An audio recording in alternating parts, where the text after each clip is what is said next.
Hello, everyone, and welcome to Talk Nerdy. Today is Monday, August 11th, 2025, and I'm the host of the show, Dr. Cara Santa Maria.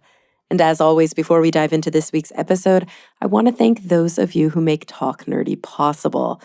Remember, this show is and will always be 100% free to download, and the way that we keep it going is by relying on the support of listeners just like you. This month's top patrons include Anu Bhadavaj, Chuck Blell, Daniel Lang, David J.E. Smith, Joseph Lamore, Mary Neva, Brian Holden, David Compton, Gabrielle F. Jaramillo, Joe Wilkinson, Pasquale Gelati, and Ulrika Hagman.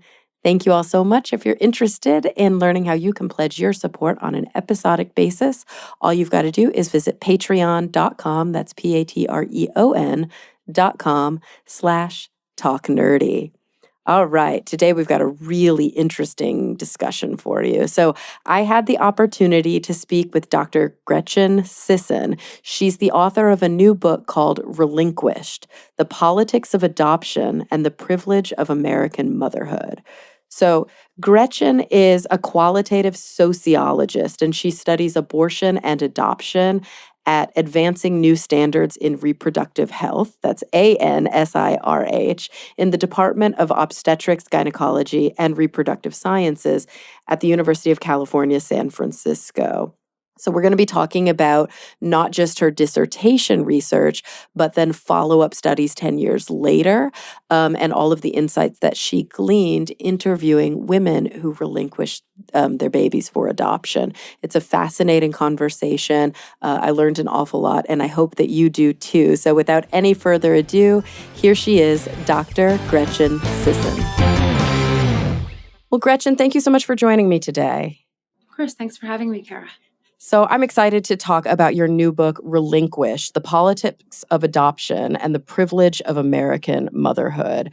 I would say that this is a book that's sort of near and dear to my heart, not just from the perspective of a psychologist who has obviously worked with women through all different phases of family planning or, struggling with different reproductive options, but also as a woman, I don't have children. I can't have children, but I never wanted them anyway. But I do come from a family where I have multiple siblings that were adopted.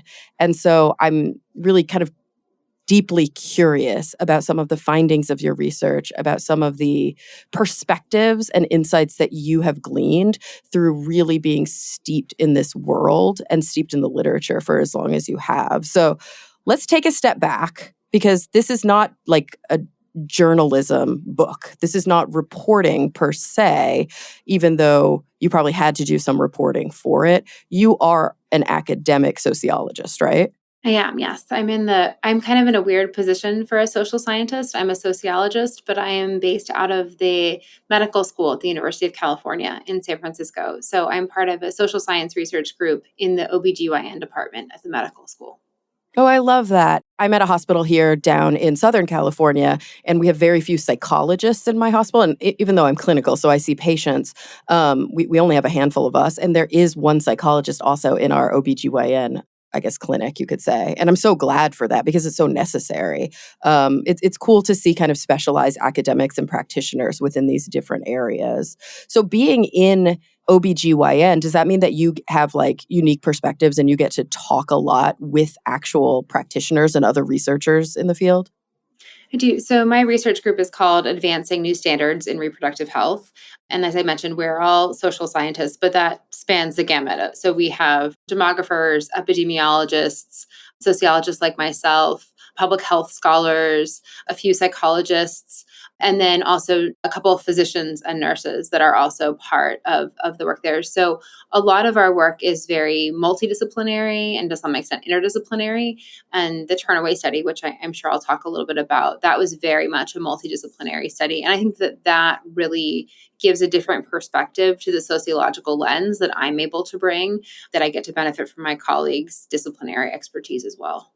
Oh, I love that. One thing that was really, I'd say, challenging for me personally, but also incredibly fulfilling when I was finishing my PhD was that I did my dissertation. My topic was medical aid in dying, but I did a qualitative dissertation. And I came from long ago from the neurosciences. So I was like, I didn't even really know that qualitative research existed before I started my PhD. And I was deeply steeped in quantitative work. I was so excited for the opportunity to try something that felt so different, but it was not I mean, I tell everybody now who's like thinking about it, it's like, it's way harder. You're going to spend way more time and do way more work than collecting like really, really clean, like numerical data. That said, I think a lot of the listeners probably don't even know what the hell I'm talking about when I use those words. So maybe you can enlighten us as to what is qualitative research in the social sciences. So quantitative data is the numbers, right? That's the demographic information, sort of and I rely on a lot of quantitative data in my work. I've collected quantitative data. I cite a lot of that because that I think gives you the bigger picture of who is impacted by this. How old are they? What is their racial and ethnic background? What is their income level? How do we gauge all of those? All of those, can we measure it very numerically? All of those factors are really important to understanding the broader landscape. But when you're talking about something as complicated as how people make decisions about pregnancies, how people make decisions for their families, and how people feel about those decisions over the course of their lives, there's not really a Likert scale that can give you a really good sense of the complexity of that. And so qualitative data is any type of research that really speaks at length or in depth with participants in a way. My methodology for this book is interview data. So I interviewed participants for a subset of my participants. I interviewed them twice, 10 years apart. And those interviews were long. They were often, 2, almost 3 hours long sometimes because we were really probing their experiences in a very detailed way. Ethnography would also be a type of qualitative research. There's other methodologies. I happen to use qualitative interview data for my work right now. And so it's safe to assume when you said that you interviewed them twice, 10 years apart, that the first interview was what was used in your dissertation, and the next one was additional data for the book. Please tell me you didn't Yes. work on your dissertation for Yes. over 10 No. years. No. The first set of interview data collection was in 2010. That was for my dissertation. And then I went back and interviewed a subset of participants again in 2020. And then I interviewed another set of women who had relinquished between 2010 and 2020 so that I could have a really in-depth look at those 20 years of adoption history from 2000 to 2020. So before we get into adoption itself and sort of the perspectives that you or the insights that you gleaned during this work, I'd love to ask, and only if you're comfortable, is there a personal reason that you were brought to these research questions? Did you just happen to be in a lab where this kind of stuff was being investigated, or did you, seek out these research questions because they spoke to you in a particular way? So, my work has always been broadly on how people make decisions about their reproductive lives and their parenting lives. But it's also been about the gap between what our cultural and social narratives believe to be true about these people's stories and what their lived experiences are actually like. So, at the time that I began studying adoption, I was actually working with an organization called Alliance on Teen Pregnancy in Massachusetts. I was in Boston at the time. And we were working with a lot of young mothers. So, women who'd had their children when they were teenagers, when they were in high school. We were working on updating the Boston Public Schools pregnant and parenting student policy. We were working on advocating for them to have the access to housing and the other types of support services that they needed to raise their children and be successful and sustainable as parents. And I was looking at these incredible young women that I was working with. They weren't much younger than me at the time, but I was so impressed by their fortitude, their resilience, their clarity around what they needed for themselves and their children. And this was actually at the time that 16 and Pregnant started airing on MTV. And they were telling a very specific story about what young motherhood looked like in the United States at the time. And the show's content creators were very clear that they were specifically trying to make teen pregnancy look as miserable as possible as a form of birth control, basically, right? That this was sex education if they show people how terrible early parenthood is. which is already a political decision, right? You're not really letting people tell their own story. You're choosing to tell it from this specific politicized lens. But on that first season was a couple, Caitlin and Tyler, who have since continued to be on 16 Pregnant and Teen Mom, and they're still being followed by cameras. And I've gotten to know Caitlin and Tyler a bit, so it's kind of funny to go back and watch some of those early episodes. But they relinquished their daughter, Carly, for adoption. And the way that the show framed that decision was that they were more selfless, more mature, and better parents for having relinquished their daughter. And again, I'm looking at these incredible young women that I'm working with who are fighting so hard just for the bare minimum of support that they need to raise their children. And the idea that that was immature or more selfish of a decision, that they were inadequate in some way, I think made me want to explore this idea of adoption, who it serves, how it functions, and really how it ties into this broader idea of who we view as a worthy parent. So that was kind of my like backdoor way into looking at adoption. I had also been studying infertility for my master's thesis. I was volunteering with the abortion fund in Boston at the time. So I was interacting with these people who were making all different types of decisions about parenting, about pregnancy, about what they wanted for themselves in their lives. And I just saw the way that adoption kind of kept popping up in these different spaces as the solution, right? Why do you need access to abortion if adoption is available? Why are you pursuing infertility treatments if we believe that there are children out there in need of adoptive homes? Why should we be supporting these young mothers if they can just be relinquishing their children and giving them to middle class families? And so I really wanted to understand this broader social concept of adoption and who it is for. I can't help but feel, even when I hear you describing some of the, I guess we can say, the discourse, like the political, the personal, the religious, the whatever frame you want to take, this like intersectional discourse, I can't help but feel like there's this like underlying kind of capitalist bent always, almost like these children or these like newly formed humans are some sort of commodity. Like, there's all these people who want kids and there's all these kids who don't have homes. And you often hear it kind of described in that way, but it is so much more than that, right? It's the thoughts and the feelings and the experiences of all the different individuals who are involved. And it's also not just thoughts and feelings and like psychological states, but actual medical risk and financial risk. And there's so many different layers to this very complicated, I don't want to call it problem, issue. I don't have a lot of, like I mentioned that I have experience as being an much older sister to multiple adopted siblings. I grew up, for those who are listening, they know this, but I grew up in the South. I grew up in a very Mormon family. I identify as an atheist. I identify as very progressive now, living on the West Coast. Left all of that behind when I was still a teenager. But my family, as might be expected, they really valued, and I, whatever. We can all have complicated feelings about this. We're all allowed to have complicated feelings about anything from our childhood. Exactly. But you're the psychologist. I don't need to tell you that. So. They really valued adoption. And, my father's first wife had adopted 2 daughters from South Korea. So there's that whole complicated, we don't even have to touch this, but I've recently watched a documentary on Frontline about the Korean adoptions in the 80s and 90s. And then my father and his wife, when we were all grown, adopted 3 boys out of foster care. I mention all of this because my direct experience, other than that, as a practitioner or as an academic, has been in the foster care system. So one of my earliest placements when I was first learning my clinical work was in foster care. And I feel like that part of the conversation doesn't often come up.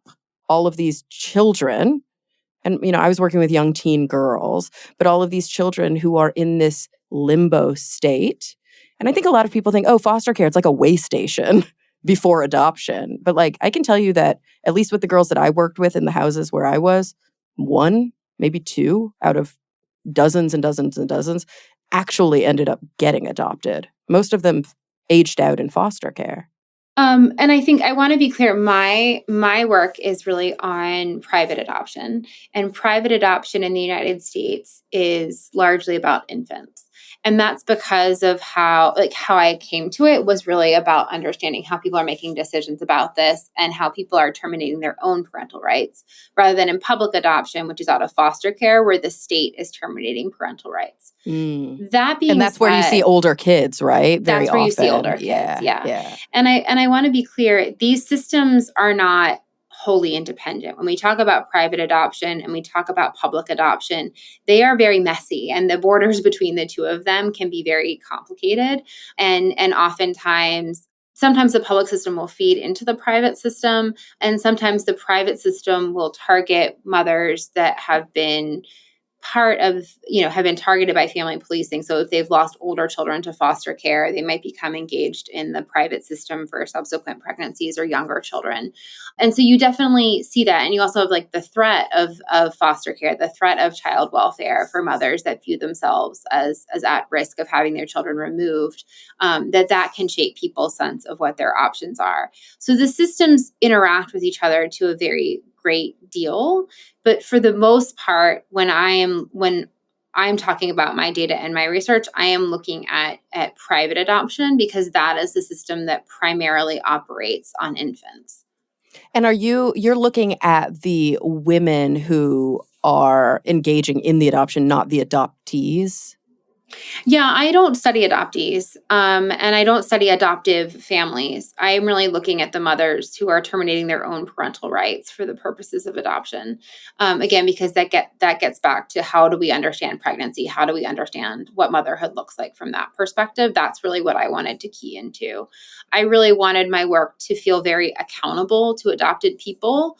I read a lot. I cite a lot of adoptee scholars throughout the work. I have been very grateful to be in ongoing conversations and advocacy spaces and social media with a lot of adopted people.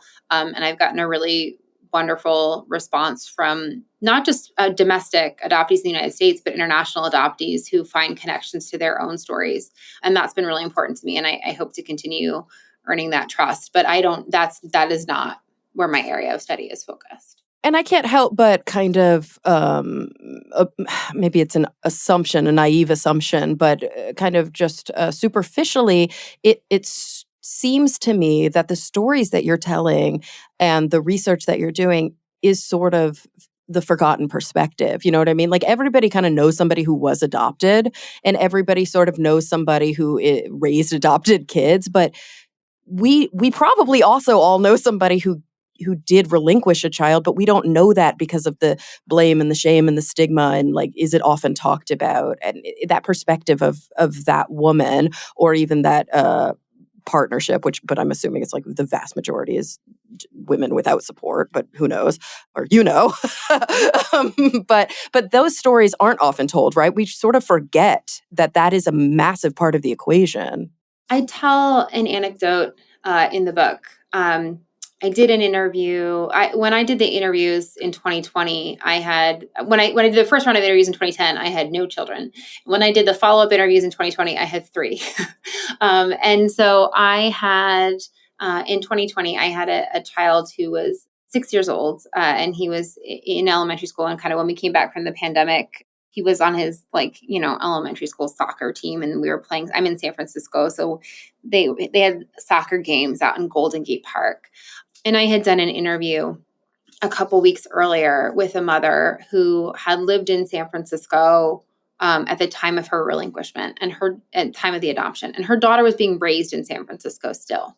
And she told me a lot about her daughter's life, to the point that I knew what school her daughter went to, right? She told me some information about her family, and I knew. And I knew her daughter's name. Obviously, she was referring to her daughter by her name. And it's a pretty unique name. And so I'm on the soccer field with my son, and I see on the next field is the soccer team from this other elementary school. So her daughter was about the same age as my oldest son. And I hear the name, and I know that I am looking at her daughter. And there was this moment where I knew that she had not had contact with her daughter for years. And I knew that I was seeing her daughter right in front of me. And at that moment, you see how visible adoptive families can be. And every family that is formed by adoption, we can see, and today we generally know if they're formed by adoption. But the families that are separated by adoption are invisible to us. And when you look at the families, and adoptees, of course, are part of both families. And that's why it was this interesting moment for me to sort of see her and really know this story of her mother who had relinquished her and who still had this yearning for her, and to just see her with her parents in this moment. It sort of, it made visible for me in a way a lot of things that I think all the interviews in the world might not have that moment. So I include it in the book because I think that we are all surrounded by those stories and we don't hear them. Yeah. Yeah. And having that, remembering that those, both of these stories always exist, I think is important. Speaking of those stories, often this is simply due to convenient sampling and limitations and things like that. Did you mostly speak with women who lived in the United States at the time of relinquishment? Like American citizens, or maybe not citizens, but American women? Yeah, because I was looking at domestic Yeah, adoption, yeah, yeah, yeah. and so they weren't all. I don't know if they would all call themselves American, but they were all Mhm. in the United States. Their children were all born in the United States. Okay. And so we talked a little bit about qualitative approaches. We'll get more into that. But, mentioning the quantitative first, demographics are still always a part of the conversation. And I'm curious, from your research, did you find that the demographic makeup was all over the place? Did you find that it was sort of matching what I assume a lot of people, based on our exposure in the media, are going to assume about those who relinquish, that they're mostly going to be younger, that they're mostly going to be, lower SES, or, for whatever reason, underprivileged in some sort of way? So this is actually really interesting because if you look at the history of domestic private adoption, if you look back like before Roe v. Wade, there was a period called the baby scoop era that is tied from the end of World War II to Roe v. Wade in 1973.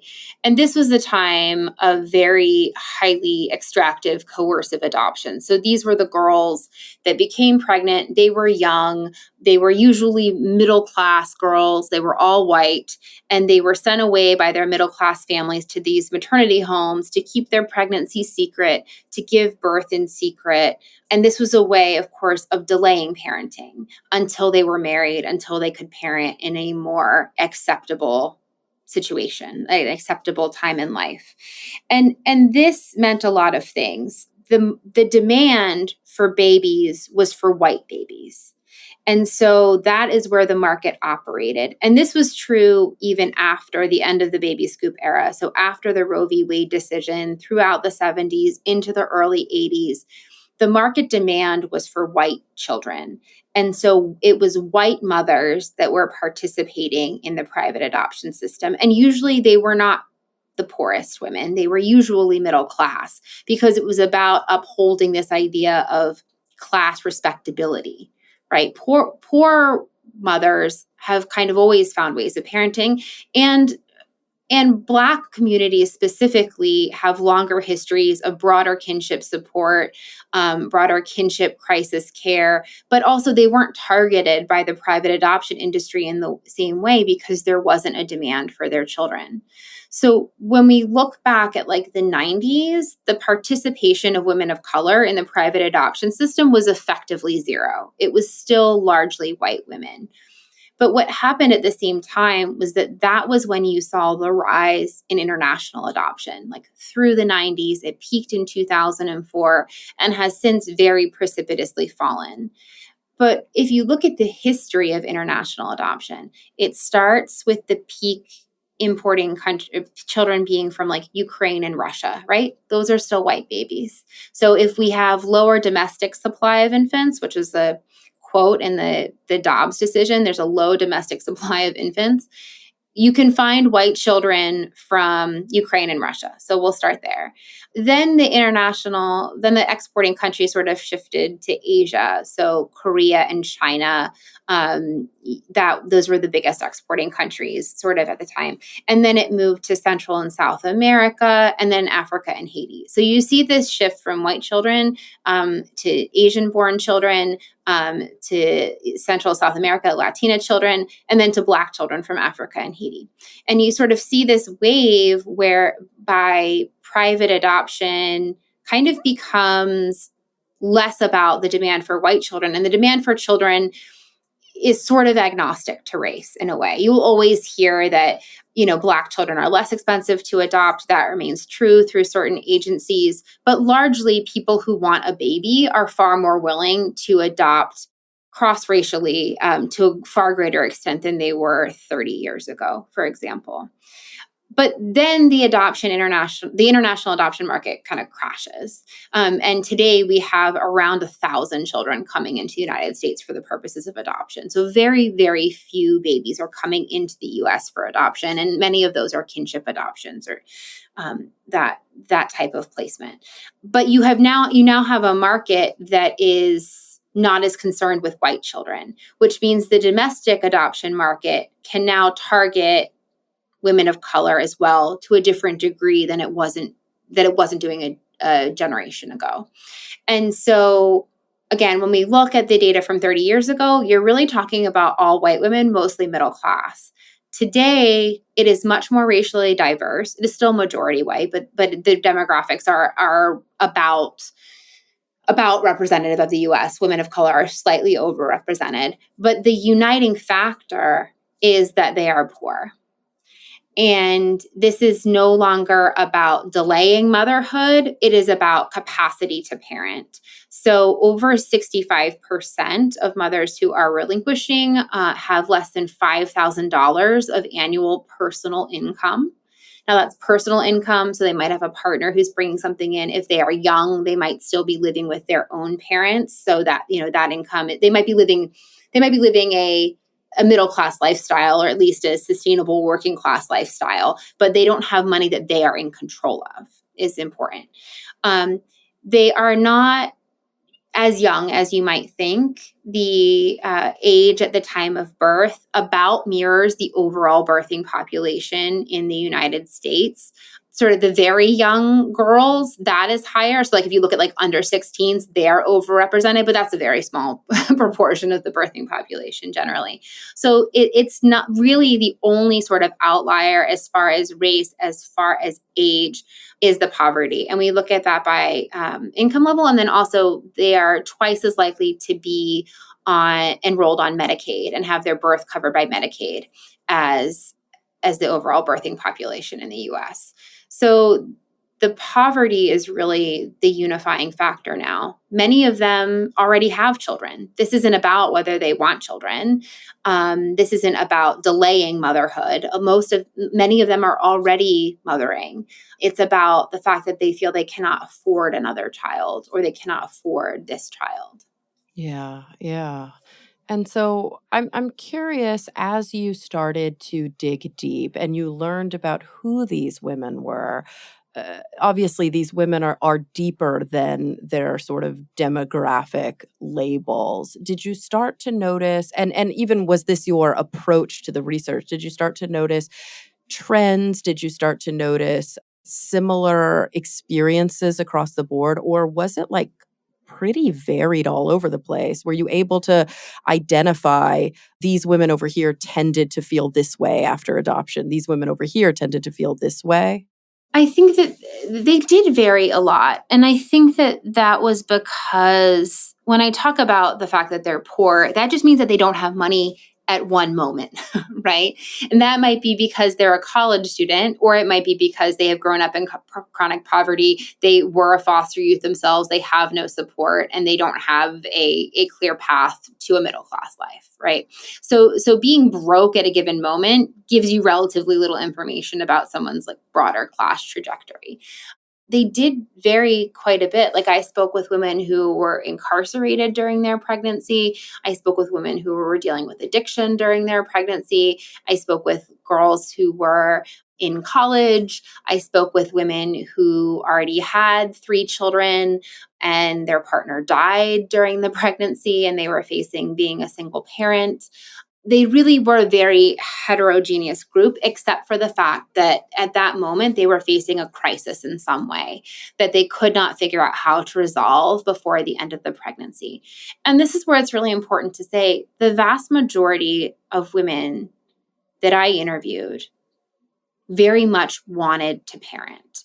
That was their hope. That's why they continued their pregnancies, because they planned to parent, they hoped to parent, they wanted to find a way to make it work. And it wasn't until they got later in their pregnancy that they came to a point where they felt they couldn't make that possible. And once they were in contact with adoption agencies, the agencies are very heavy handed in how they counsel, in how they present options to women, in how they make them feel about their potential motherhood, and about how they market families who hope to adopt to these young mothers. And many of them, all of the women that I interviewed relinquished, but for many of them, contacting the agency was sort of the turning point that really sealed the deal, because the so much of how the agencies frame it is intense, too predatory, too straight up coercive and fraudulent.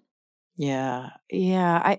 I guess I assume I'm a woman, and so I think about what I would feel like in this specific situation. And I guess I did assume that most people who relinquish either did have an intention of raising a child, or had some sort of religious, moral, or uh, imposed religious or moral reason to carry to term.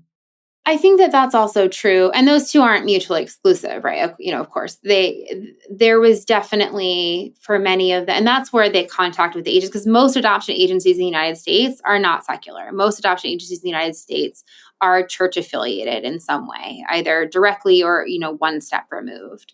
And most of them are associated with the anti-abortion movement in the United States. So the types of but that's sort of a moot point, because most women are contacting agencies in their third trimester. They're no longer considering abortion, even if they were earlier in their pregnancy.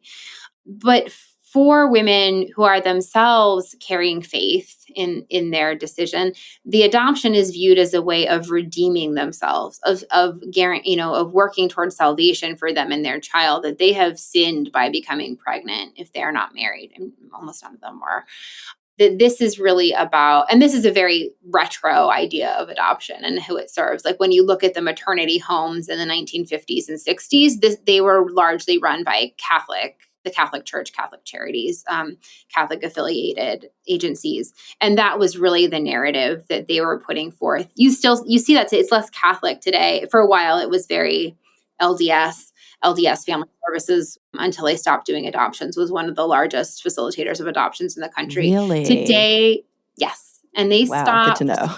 They stopped, but you still have a lot of adoption agencies in Utah that are not officially affiliated with the Mormon Church, but are obviously entirely operated by people, by LDS folks, and still bring a lot of that worldview into how they practice. And the Utah agencies are some of the most coercive agencies in the country, which we can talk about. But today, you'll see a lot of the agencies, the religiously affiliated agencies, are evangelical. And that certainly goes a long way into how they are counseling women about their options and what they believe their children deserve. Because ultimately, adoption is about upholding a really conservative idea of what family can be and what families are worthy of support.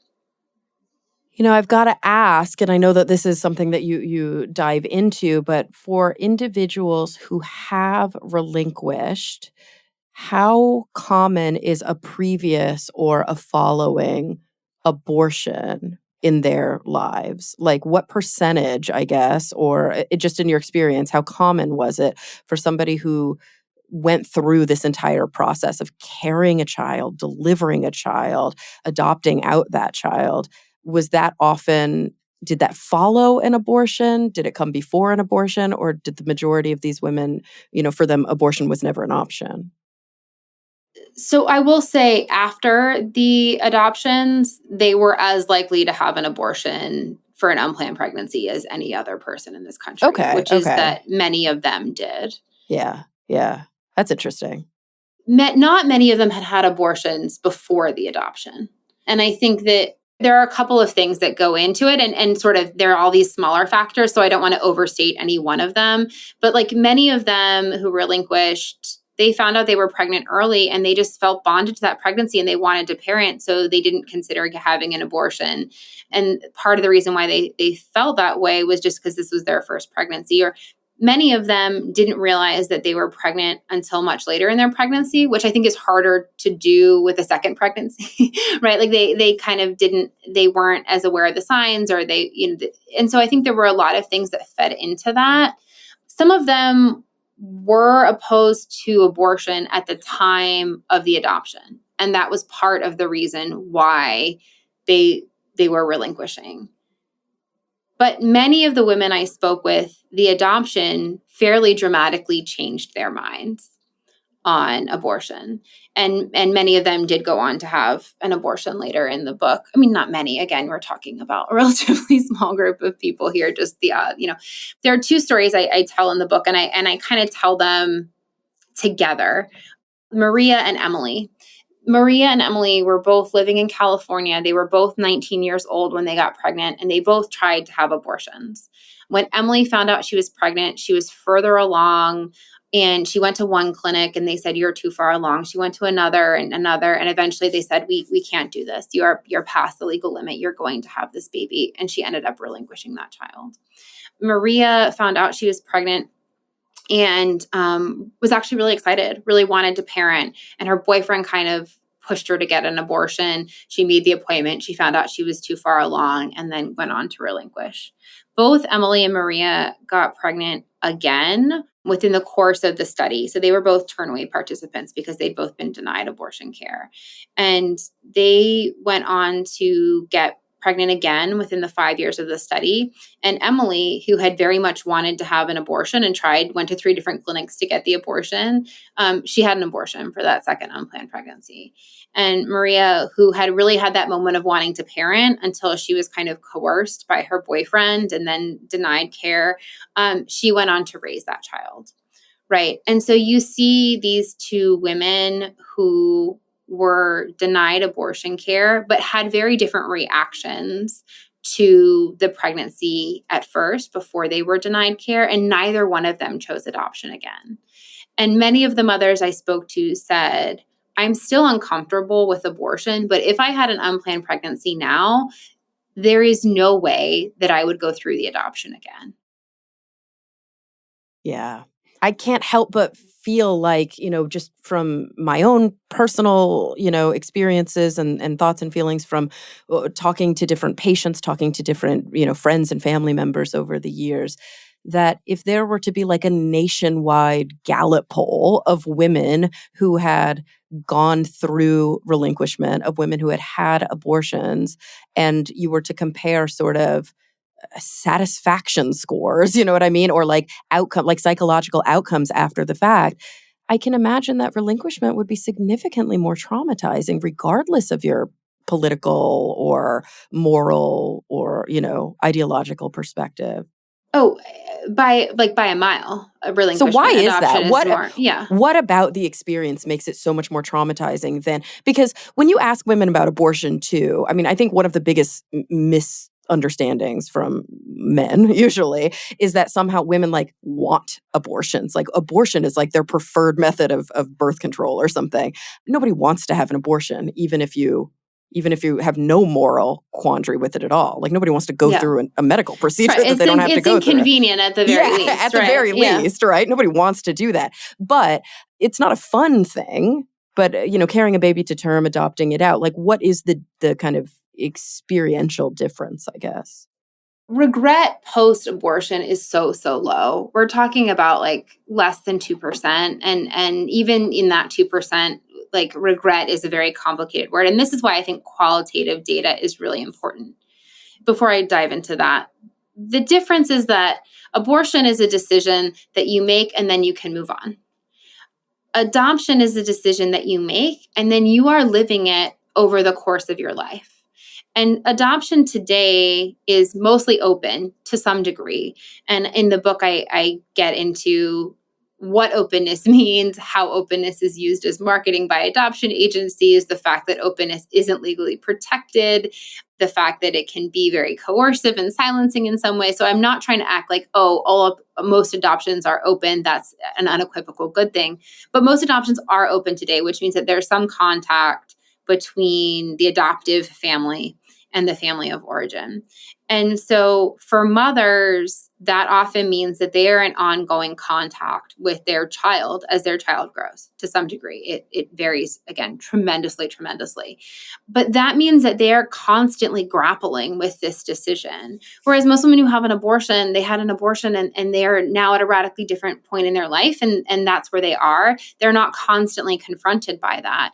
Whereas mothers who relinquish are constantly trying to negotiate and to form bonds with this child that they care about across this legal divide. I spoke with one mother. She was an evangelical at the time of the adoption. She didn't want to be a single mother, believed that that would be very bad, and relinquished her son to a family. And he was a teenager, a young teenager at the time of our second interview. And he had some neurodivergencies. And she saw his adoptive parents really struggle with knowing how to relate to him. Whereas for her and her husband, Leah felt like she actually kind of understood her son in a way that his adoptive parents continued to struggle with. And that was hard for her to see, was hard for her to witness. And she knew it was hard for them. And also because they had this open adoption, because they had this close relationship, he would come over and have sleepovers at her house sometimes. And when he had a sleepover at her house, she saw that he grieved when he had to leave her, and that was hard for her. But she also had to take the day off of work after these sleepovers because she had to re-mourn this separation with him. And so when we talk about grief and regret around adoption, a woman who's had an abortion 15 years ago is probably never thinking. I mean, we have data that they're almost never even thinking about the fact that they had an abortion 15 years ago. And there's no constant confrontation with it. Whereas if you relinquished 15 years ago, you're accountable to this teenager now who you love and who you want what's best for and who you believed you were making the best decision for them. And if it falls short in some ways, if they have complicated feelings around that, which of course they're going to, then that is ongoing struggle. And then to get back to the idea of regret, some of the women I interviewed, if I said, "Do you regret this?" they would say yes, pretty unequivocally. Some of them, it was much more complicated. So there was one woman and I asked her, if you regret your decision. And she said, I don't know how to answer that because since the adoption, I have gone on, I have gotten married, I am raising another daughter. And when I think about if I had raised my oldest daughter, I don't imagine that I would have this other child that I'm parenting. And so when I talk about whether or not I regret the adoption, I feel like I'm choosing which one of my children I want to have in my life. And what she said was, what I want is to have all of my children with me together. That's what that is what she yearns for. That is what she dreams of. But she couldn't say regret because to her that meant giving up the child that she was parenting at that moment. And so this is where I think, again, qualitative research is so important because there's no way, like if you asked her just like, I regret this, yes or no, maybe a little bit, like who knows what she would have put down. But it takes that conversation to probe the idea of what she understands by regret, what parts of it she wishes she could go back and change. And then there's some others who would say, I don't regret it because I don't feel like I had a choice. right? I was pushed into this. I didn't have enough power to change the situation. I was given misinformation.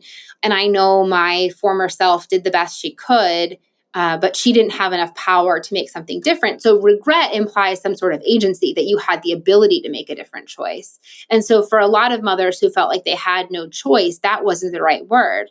Maybe they're like, well, yeah, I regret that I didn't have any money, but like that's not Yeah, the same as yeah. regretting the adoption in some way. I'm curious too how much societal pressure and stigma. I mean, it's probably really hard to parse out somebody's thoughts and feelings. I mean, I talk about this in all sorts of contexts, whether we're talking about patriarchy and misogyny and feminism, or whether we're talking about, white supremacy. Like, when what are my thoughts and feelings separate from the pressures and the, societal, messaging that I heard from the time I was tiny. I don't know if we could fully extricate those things. They are shaped by those things.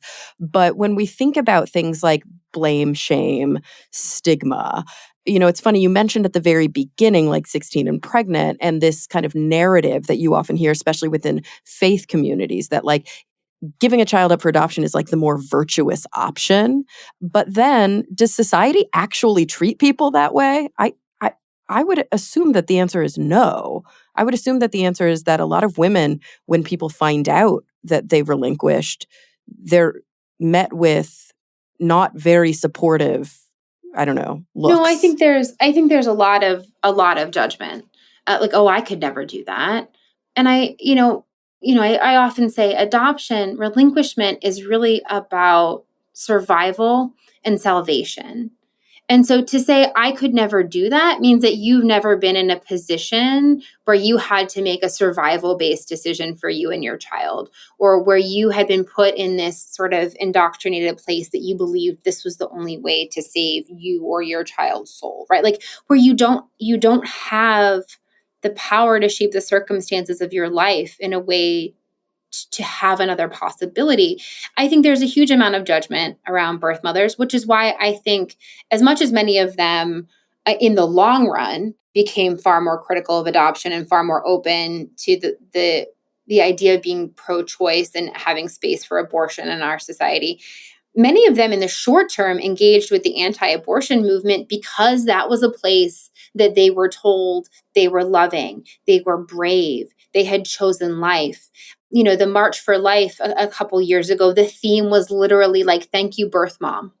And so they are put on this pedestal. There's no support behind that, right? There's no space for the complicated feelings about adoption long term. There's nothing about, there's no substance to that. It's all these sort of platitudes about how brave you are, how courageous, how loving you are. But in the short term, a lot of them engaged with that because they felt very alone. They felt very judged in other spaces. And there aren't a lot of places for them to go to find support. And the anti-abortion movement is, throwing a parade in their honor with big signs that say thank you.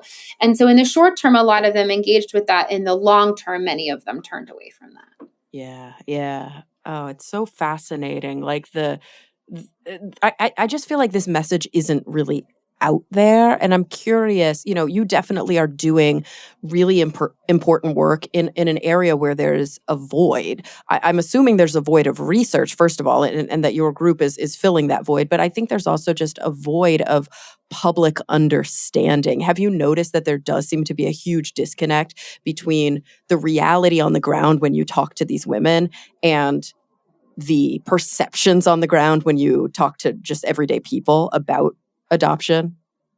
Oh, absolutely. But I also think that we are at a moment where that is starting to shift, where that is starting to change. I think social media is a big part of that, because you used to have like adopted people be kind of isolated, and birth mothers be very quiet because of stigma, because of shame, because of intentional silencing. But now people can find each other on Instagram, on Threads, they on Blue Sky, they can kind of build these communities where they can have more complicated feelings about what happened to them, where they can bring a political lens to framing what happened. And you see this also not just in the domestic adoption space, but internationally, right? So all of this evidence has come out with the Korean Truth and Reconciliation Commission that many of these Korean adoptees were stolen from their families. This has come out, many countries. Korea is sort of the most recent and the most prominent and impacts the most number of children that were brought into the country. But Chile has come out with this. You see Scandinavian countries that are banning international adoption into their countries, right? Because of all the corruption that has come out in international adoption. And you see international adoptees making connections with domestic adoptees, making connections with foster youth, former foster youth, looking at family separation in that space, and people looking at family separation more broadly. And then you kind of have these flashpoint moments of children being separated from their families at the southern border. Right. And what does that mean? What happened to those children? Many of them were sent to private adoption agencies, right? Many of them were sent to foster care. You have these sorts of, and then you have the Dobbs decision come down talking about the limited domestic supply of infants. And you can, Justice Coney Barrett saying, adoption avoids the burden of motherhood. And you kind of have these moments where people can kind of come around and respond collectively about how adoption and other forms of family separation are entwined, and how it feeds the commodification of children. And so, as much as this conversation has been silenced for so long, and as much as what I am saying as someone critical of adoption is new to people, uncomfortable to many people, I also feel like we are at a real movement building moment where these public conversations and the private experiences of impacted people are being put in conversation with one another and brought to light in a way that I think is tremendously galvanizing and exciting. Yeah, so I'm curious, I appreciate that your perspective, your personal perspective, which is informed by the data, you're willing to share it in that way. And I'm curious, in a perfect world, in a utopia, in a functional American government, which we are so far from today, but if we were to do things the right way, what would reproductive health, reproductive rights, whatever you want to call it, family planning, blah, blah, blah. What would that look like in this country? What options would be available? What would be utilized most often? Would it just be that birth control is free and unfettered and there's no stigma around it? And so we would be sort of at the beginning of the question, solving the problem, and then downstream, of course, all of these options are cheap and easy and available, but they wouldn't feel so coercive? Or like, what would you like to see utilized more often and utilized less often? To me, these are sort of separate. There's sort of a lot of questions underlying that, right? Like, of course, we need access, like as a healthcare system, we need access to birth control, we need access to abortion. And I say that's become a political opinion, but it is also my opinion as a researcher, because there is so much ample evidence that those things improve outcomes for individual women, for their families, for their communities long term, right? When you give people reproductive autonomy and greater control over their bodies and their pregnancies, that serves everyone well. But there's also the question, we have made adoption the middle ground in the abortion conversation, right? And you see that on both the right and the left. But parenting is the middle ground. Far more people are going to parent. If you deny people access to abortions, over 90% of them parent the children to whom they give birth. And people who relinquish prefer to parent to a high degree, if that is possible. And so in this pro-life, pro-choice, anti-abortion conversation, we lose track of the thread that so much of this fragility is based in the fact that we do not have a meaningful social safety net in this country, and we do not make it possible for people to parent on their own terms. And I think that is the common ground. That is the path forward. And guess what? It's going to benefit a lot of families that weren't at risk of separation in the first place, right? It's going to benefit all the millions of American families that are already living in poverty and already in this state of fragility. And so I think that is where I see the biggest need for investment, the biggest reorientation that comes from the data. that I've collected, that is the breaking point, and that is where we need to reinvest as a society.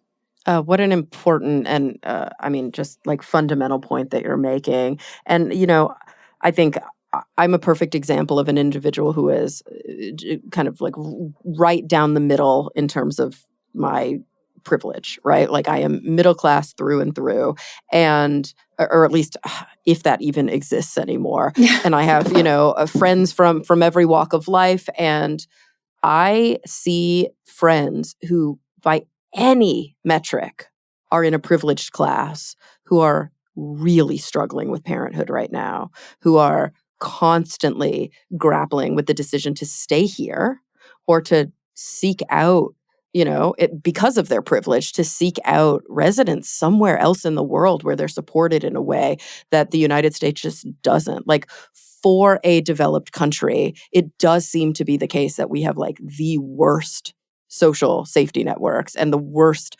support for young families or family, I shouldn't say young, for all families when it comes to rearing children.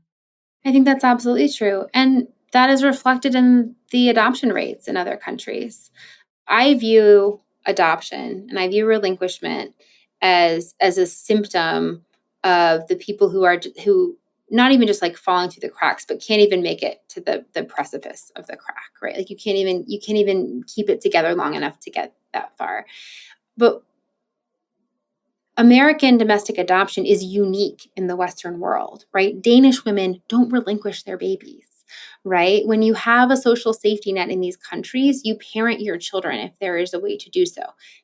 They also don't have the evangelical industry built around this, right? So I don't want to oversimplify it and say it's just that, but it is so largely that. And that's why the United States stands apart in both regards. And I think that that's really important to understand. Adoption represents our failure to care for children and the families to which they are born. And it is a crisis response, and the crisis is socially created. Gosh, I feel like I've learned so much here. I think it's such an important conversation to have. The book obviously digs way deeper. I mean, we're talking, as we mentioned before, over a decade of research here. Is there anything before we end the hour that we didn't mention? Do you think that there's anything that is important to highlight, or did we kind of hit most of the important points? I think we've got the big ones. So Love it. Gosh. Well, Gretchen, thank you so much for being here, for doing this incredible work, for sharing it with us, and for taking the time because, I mean, we didn't even talk about that, but that's no small feat, sitting down to actually author a full-length trade publication about this. Thank you so much for all of that hard work and for taking the time with us today. thank you, Kara. Guys, the book is Relinquished: The Politics of Adoption and the Privilege of American Motherhood by Dr. Gretchen Sisson. And everybody listening, thank you for coming back week after week. I'm really looking forward to the next time we all get together to talk nerdy.